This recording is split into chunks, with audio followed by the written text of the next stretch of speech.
अस्सलामु अलैकुम वरहमतुल्लाहि वबरकातुहू। बिस्मिल्लाहिर्रहमानिर्रहीम। मेरे प्यारे भाई दोस्तों, हज 2025 में गए हुए हाजियों की जो कारगुजारी है, जो वहाँ की जानकारी है, वहाँ पे क्या हुआ हाजी के साथ में और किस तरह वहाँ पे हज कमेटी की तरफ से उनकी तरफ इंतज़ाम मिला और सऊदी गवर्नमेंट ने कैसे उनको वहाँ की फैसिलिटी मिली, अजीज़िया में क्या रिहाइश थी उनकी, और मीना में और मुजल्फे में और अरफात में उनको कैसे कैसे वहाँ पे जो फैसिलिटी मिली हैं हज कमेटी की तरफ से, वो आप हमारे हाजियों से आप जान सकते हैं, पहचान सकते हैं कि भाई ये गए हुए हैं। हमारी नाज़मा खान हैं और अमजद खान हैं, यानी दिल्ली से इंडिया से गए हुए हाजी हैं। ये वहाँ की पूरी जानकारी आपको बताएंगे। इनकी ज़बानी आप सुने कि ये क्या कह रहे हैं।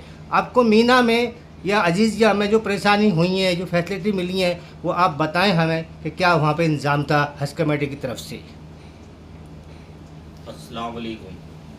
हमारा जो इंतज़ाम था हज कमेटी की तरफ से, हमारी बिल्डिंग थी 242 बिल्डिंग बहुत ही बेकार बिल्डिंग थी, जिसमें किसी चीज़ की फैसिलिटी नहीं थी। ना तो एसी चलते थे, ना पंखे चलते थे, ना जो है उसमें कोई ऐसा इंतज़ाम था कि भाई चलो कोई इंतज़ाम कर रखा जैसे और बिल्डिंग में। और माशाल्लाह वॉशरूम की भी बहुत दिक्कतें थी। और बाकी हज कमेटी ने और बिल्डिंग ऐसी दे रखी थी जिसमें हर चीज़ की फैसिलिटी थी। बिल्डिंग नंबर 242 बिल्कुल बेकार थी, जैसे 309, 254 ये सब इंडियन की थी, लेकिन ये बिल्डिंगें अच्छी थी। और रही अरफात, मुजल्फा, मीना, यहाँ का इंतज़ाम उन लोगों ने अच्छा कर रखा था।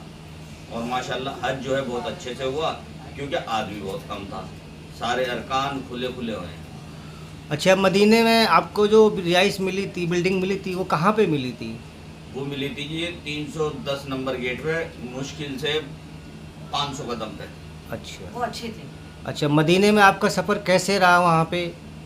मदीने का सफ़र बहुत बढ़िया रहा। बिल्डिंग भी बहुत अच्छी दी थी उन लोगों ने, आलीशान बिल्डिंग दी थी, 5 स्टार।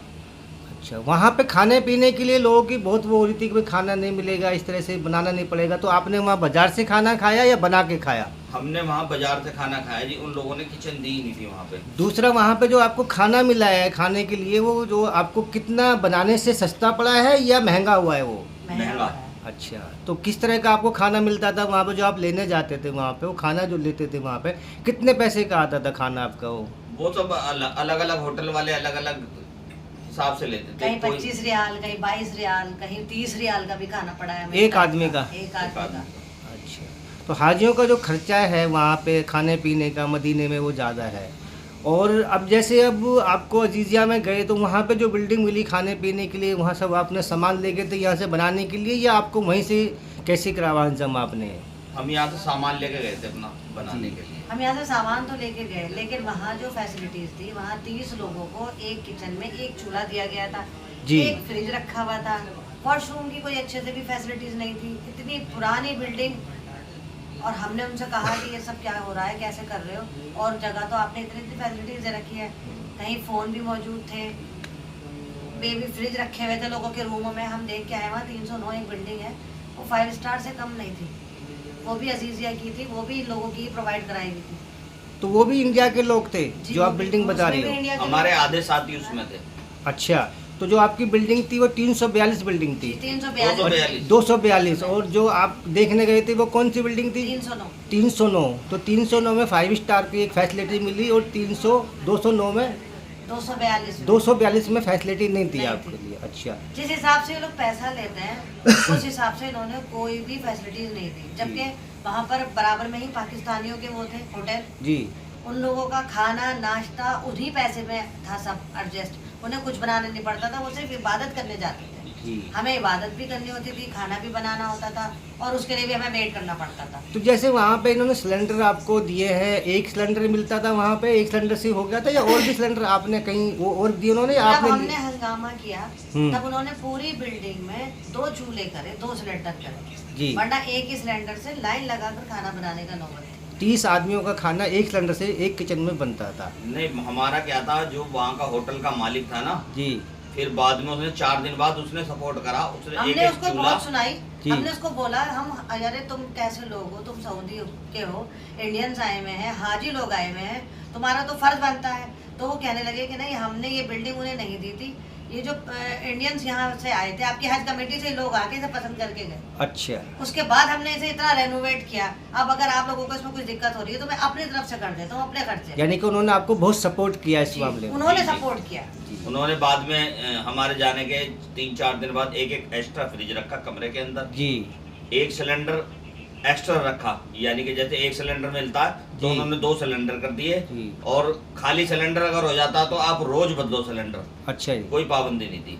लेकिन ये सारे एक से ज्यादा सिलेंडर सबके जो लग रहे हैं। तो ये आपने जो होटल के जो वहाँ के मैनेजमेंट थे उन लोगों से बात करी, या हज कमेटी के जो ऑफिस बने हुए वहाँ जाके आपने ये बात की कि सिलेंडर की जो बिल्डिंग हज की? कमेटी के जो ऑफिस बने हुए हैं वो तो लोग सुनते ही नहीं है जी वहाँ। अच्छा, उन्होंने तो ये कहा कि आपको रहना है रहो, आपको जाना है जाओ। आपकी हज कमेटी यहाँ आई थी, उनके मेंबर आए थे, वो इसे पसंद करके गए, हमें इसका किराया दे के गए। आपकी मर्जी, आप 5 स्टार में रहो या 7 स्टार में रहो, एडजस्ट करना है तो इसी में करो।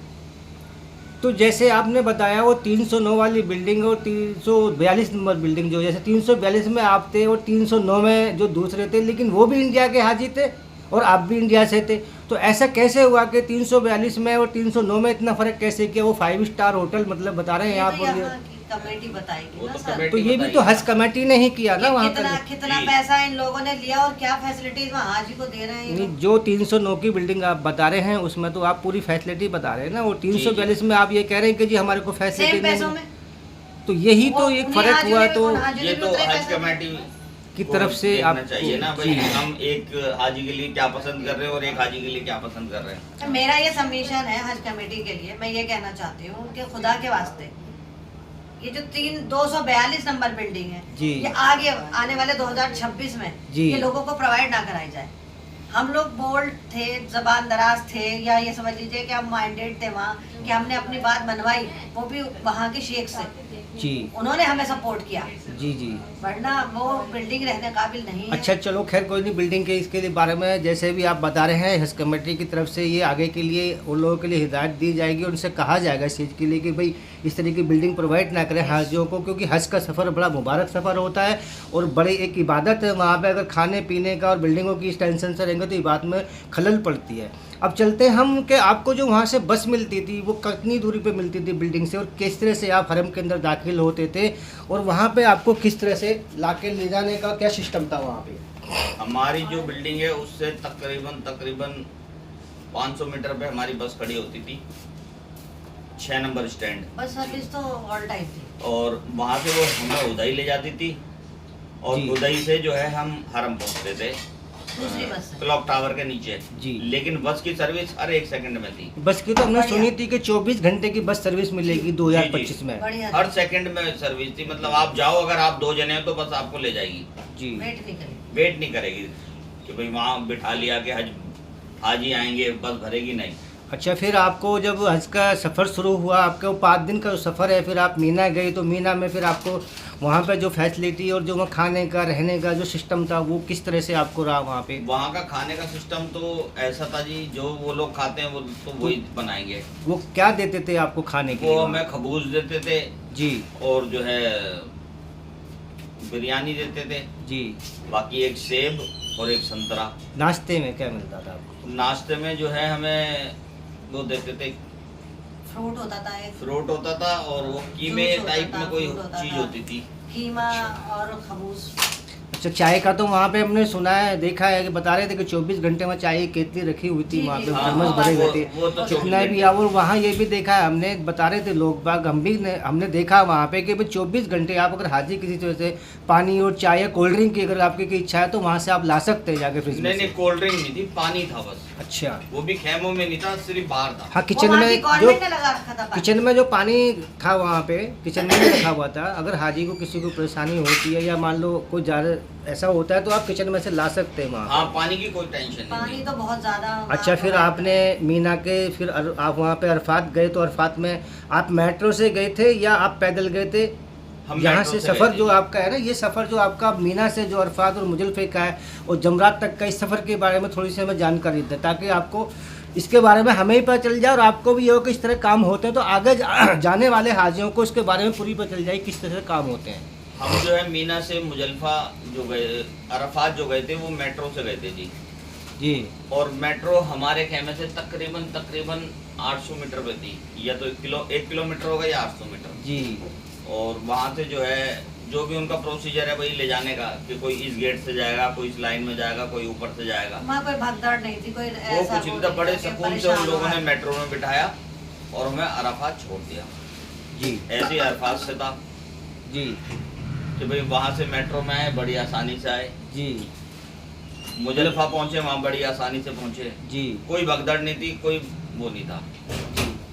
दिक्कत हमें यानी अपनी- कि सऊदी गवर्नमेंट ने जो इंतज़ाम किया था हाजियों का 2025 में, अरफात का, मीना का, मुजल्फा और जमरात तक का सफ़र, वो हाजियों के लिए काफ़ी अच्छा एक साबित रहा, उनके लिए उनकी पूरी मेहनत रही इस बात पानी में। का टैंकर उन्होंने हर 100 कदम की दूरी पे लगा रखे थे, पानी के टैंकर, जहाँ से लोग वाटर ले लेके मतलब अपनी प्यास बुझाते थे। जितनी गर्मी थी वहाँ, लेकिन उसके हिसाब से भी उन्होंने जूस और पानी बराबर प्रोवाइड कराए। नहीं, अब के वो वहाँ हमने- की गवर्नमेंट ने किया, जी हमारी गवर्नमेंट ने नहीं किया। जी जी जी हमारी गवर्नमेंट ने को तो ये चाहिए था कि जैसे हम लोग मीना, अराफात या जहाँ भी हमारा 5 दिन का सफर रहा, जमरात तक का रहा, जी वो जो 2-3 दिन इन्होंने खाने प्रोवाइड कराए हमें, जी इन्हें इंडियंस ही कोई वहाँ पर अपॉइंट करने थे खाने के लिए। खाना बहुत ही अजीब व गरीब था, लोगों के पेट नहीं भरे, लोग वहाँ ज़्यादातर भूखे रहे, और उन्होंने जूस और पानी और लस्सी से अपने गुजारे किए। अच्छा वो बस ये सोचते थे कि हम इबादत के लिए आए हैं। जी, वो जी। अल्हम्दुलिल्लाह बहुत अच्छी बात थी, और हम इबादत के लिए ही गए थे, हम वहाँ खाने पीने नहीं गए थे। जी, लेकिन जी। जिस हिसाब से वहाँ खाना वो प्रोवाइड कराते थे, वो खाना इंडियंस अगर आगे जैसे 2026 कहा जाए तो इंडियंस ही यहाँ से जाए जी। खाना बनाने के लिए और खाना प्रोवाइड करने के लिए। नहीं, जैसे पीछे अभी बात चल रही थी हज के जाने से पहले कि वहाँ पर जो हज इंस्पेक्टर हैं, यानी कि जो हुजाजे कराम थे पहले, उनका नाम जो दिया हज इंस्पेक्टर, कहीं परेशानी आपको आई हो उनसे, कोई गाइड जैसे मिले थे वहाँ पे आपको? नहीं, हज इंस्पेक्टर तो हमें मिले ही नहीं। अच्छा। हज इंस्पेक्टर हमारे यहाँ से बन के गए थे जी, हमें बताया गया था अखलास कि आपके ये हज इंस्पेक्टर है अखलास जी। लेकिन जब हम फ्लाइट से उतरे मदीने के अंदर, मदीने में अखलास साहब नहीं मिले। वहाँ 8 दिन हमने अपने ऊपर गुजारे हैं। तो हमें लोगों से पता चला नहीं, कि जो मोल्लिम का आपको कार्ड मिला था, एक मोल्लिम का कार्ड मिला होगा, तो मोल्लिम की तरफ से जो वहाँ के रहने की जो है ना, ये तो सब मोल्लिम की जिम्मेदारी होती है हाजियों की। तो मोल्लिम के आदमी आपको मिले होंगे एयरपोर्ट पे, मदीना जब एयरपोर्ट आप पहुँचे तो वहाँ पे आपको जैसे बाहर निकले होंगे तो मोल्लिम के आदमी वहाँ पे होंगे आपसे, उनका वो आपका बैग दोनों लिया होगा, ट्रॉली ली होगी बैग की, पासपोर्ट लिया होगा आपका, उन्होंने बस में बताया होगा उस बस में बैठो। सब बस लिया वो था। खाली बस के अंदर ही हमें मिले थे जी वो, लेकिन हमें ये नहीं पता था हमारा वॉल्यूम कौन था। अच्छा बस में 2 लोग आए, मतलब हम तो वहाँ से वहाँ तक भेड़ चालती, जो जैसे जा रहा है ऐसे ही चल रहे थे हम। अच्छा, यानी कि सब काम आपने अपनी समझ से बस। किया वहाँ पे, बस जी, उन्होंने जी। ये आपको गाइड किया कि ये गाड़ी आपकी, सामान रखवा दिया वो और भी गाड़ी नहीं बस बस ये कहा भाई ये आ जाओ, ये गाड़ी है। इसमें बैठ जाओ आप। हाँ, हम तो- एयरपोर्ट से बाहर तक सब साथ साथ गए, जी। जो जैसे जा रहा था। जी, जी। गेट पे पहुंचे तो गेट पे उन्होंने बोला कि ले भाई जो इंडिया जाने वाला वो इस मतलब जो इंडिया से आया वो इस बस में बैठेगा। जी क्योंकि जी इनको ये चाहिए था, जैसे इन्होंने बिल्डिंगें प्रोवाइड की थी इंडियंस को, जी। तो हर बिल्डिंग में एक मॉल्लिम होना चाहिए था, नहीं, ये तो एक फ्लाइट का पूरा उनका मोल्लिम का एक टारगेट होता है। जो उन्हें गाइड कर सके। हाँ, एक बिल्डिंग में एक ही वो होते हैं गाइड, मोल्लिम होता है ना, एक बिल्डिंग में। हम्म। हमारे साथ एक हाजी साहब गए हुए थे, उन्होंने लोगों को गाइड किया। अच्छा, पुराने। हाँ, वॉल्यूम तो हमारे थे ही नहीं। हम्म। यहाँ से वो कहते थे मैं भाई ये बात इसलिए कहना चाह रही हूँ कि मॉल्लिम को ये पता होना चाहिए कि अगर कोई मिस हैपनिंग हो जाए किसी इंडियंस के साथ इंडिया में और उसको जल्दी आना पड़े जी। आफ्टर हज, तो उसको कैसे पासपोर्ट लेना है, कैसे फ्लाइट करनी है। जी जी भाई देखो, जिंदगी मौत तो सबके साथ है। जी। ठीक है, उसमें कभी कभी ऐसा होता है कि जैसे हमने हज कंप्लीट कर लिया और हमें 10 दिन 15 दिन का टाइम मिल गया, वो अच्छी बात है कि इबादत का टाइम हमें अच्छा मिला, हम वहाँ पर इबादत कर रहे हैं, लेकिन इन बिटवीन ही कोई हादसा हो जाता है और किसी को वापस आना पड़ रहा है इमरजेंसी, तो जी। उसके पास कोई गाइडेंस तो नहीं। वहाँ पे उनके हज कमेटी के ऑफिस बने होते हैं हर तरह की, वहाँ पे ट्रीटमेंट के लिए भी, और उनसे सारी लेकिन बिल्डिंग्स में शिकायतें। किसी को कोई नॉलेज नहीं इस चीज़ की। तो ये सब नहीं, वो जो तो बने फैसिलिटी- हुए एक्चुअली क्या हमारे यहाँ जो है एक साथी थे, उनके फादर की बड़ी हालत खराब हो गई थी हमारा हज कंप्लीट होने के लिए। जी। उनको पहले आना था, जी। तो उन्हें बड़ी दिक्कतों का सामना पड़ा वापस आने के लिए। अच्छा। बहुत दिक्कतों का उन्हें सामना करना पड़ा। हम भी आना चाहते थे, हमारे बेटे का एक्सीडेंट हो गया था 3 दिन पहले, जी। ये हमें भी नहीं पता था कि पासपोर्ट वगैरह कैसे प्रोवाइड कराएंगे, क्या करेंगे। क्योंकि जब हमारे हम जैसे को नहीं वॉल्यूम का पता था, याद जी, भी जी। नहीं था तो वो। लोग कितने परेशान होते हो। जी। तो एक बिल्डिंग में एक मॉल्लिम इनको अपॉइंट करना चाहिए। ठीक है, ये था हज 2025 का सफ़र। हाजियों से हम बात कर रहे थे हज के बारे में और बता रहे थे कि भाई हाजी अपनी पूरी वहाँ की कारगुजारी के भाई हाजियों हज कमेटी की तरफ से उनको क्या फैसिलिटी मिली है, किस तरह की परेशानी आई है उनको, और हज पे जो मोलिम होते हैं उनकी तरफ से उनको क्या शिकायत रही, हज कमेटी की क्या शिकायत है, और जो सऊदी गवर्नमेंट ने इंतज़ाम किया उसके बारे में उन्होंने काफ़ी तारीफ़ करी है। और यही भी कहा है कि वो लोगों ने उनको बहुत गाइड किया वहाँ के लोगों ने, ताकि हज का सफ़र उनका आसान हो गया है। मेरे प्यारे भाई दोस्तों, हमारे चैनल को सब्सक्राइब करें, वीडियो को शेयर करें और लाइक करें। अस्सलाम वालेकुम रहमतुल्लाहि व बरकातुहू।